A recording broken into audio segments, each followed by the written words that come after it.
ఆలోచన చేసే సందర్భం. అందుకే ఈ తెలంగాణ సమాజంలో ఉన్న ప్రధానమైన నిరుద్యోగ సమస్యను పరిష్కరించడానికి మా ప్రభుత్వం ఏర్పడిన వెంబడే తెలంగాణ పబ్లిక్ సర్వీస్ కమిషన్ని ప్రక్షాళన చేసి అక్కడ నూతనంగా ఖాళీలు ఉన్న దాదాపుగా 2 లక్షల ఉద్యోగ నియామకాలు చేపట్టాలన్న ఆలోచనతోటి మా మంత్రివర్గ సహచరులతోని యూపీఎస్సీ అక్కడికి వెళ్ళి ఆ చైర్మన్ను అక్కడ విధి విధానాలను అక్కడ నిర్వహణ విధానాన్ని పరిశీలించి ఈరోజు మా ప్రభుత్వం తెలంగాణ పబ్లిక్ సర్వీస్ కమిషన్ను పూర్తిగా ప్రక్షాళన చేసి నూతనంగా చైర్మన్ను సభ్యులను నియమించుకోవడం జరిగింది. తొందరలోనే తెలంగాణ పబ్లిక్ సర్వీస్ కమిషన్ ద్వారా నియామకాలు వైద్య ఆరోగ్య శాఖ ఇక్కడ ఉద్యోగ నియామకాలు వీరి ద్వారా, అదేవిధంగా పోలీస్ రిక్రూట్మెంట్ బోర్డు నుంచి తొందరలోనే 15,000 పైచిలకు పోలీసు ఉద్యోగ నియామకాలను కూడా చేపట్టడానికి ఈరోజు మా ప్రభుత్వము కృషి చేస్తున్నది.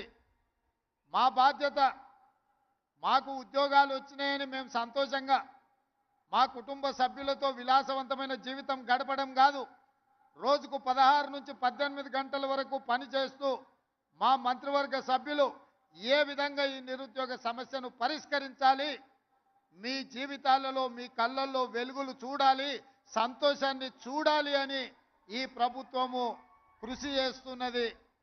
తప్పకుండా ఈ తెలంగాణ నిరుద్యోగ యువకుల యొక్క కళ్ళల్లో సంతోషం చూడడానికి మా ప్రభుత్వం కట్టుబడి ఉన్నది.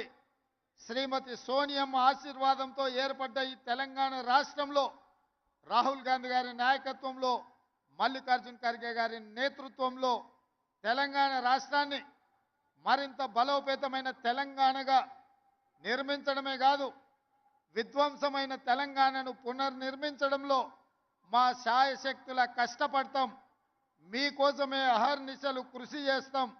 నిరుద్యోగ యువకులకి వేదిక మీద నుంచి నేను భరోసా ఇస్తున్నా, సంవత్సరం తిరిగే లోపల 2 లక్షల ప్రభుత్వ ఉద్యోగ ఖాళీలను భర్తీ చేసే బాధ్యత మాది. ఇచ్చిన మాట నిలబెట్టుకుంటాం. ఆనాడు 2004లో తెలంగాణ రాష్ట్రాన్ని ఇస్తానని కరీంనగర్ గడ్డ మీద నుంచి శ్రీమతి సోనియా గాంధీ గారు మాట ఇచ్చిండ్రు. ఇచ్చిన మాట నిలబెట్టుకొని 2014లో తెలంగాణ రాష్ట్రాన్ని ఏర్పాటు చేయడం జరిగింది. అలాంటి మాట తప్పని మడమ తిప్పని శ్రీమతి సోనియా గాంధీ గారి నాయకత్వంలో ఏర్పడ్డ ఈ ప్రభుత్వం మీకు ఇచ్చిన మాట నిలబెట్టుకుంటుంది. మీ నిరుద్యోగ యువకుల యొక్క ఆకాంక్షలు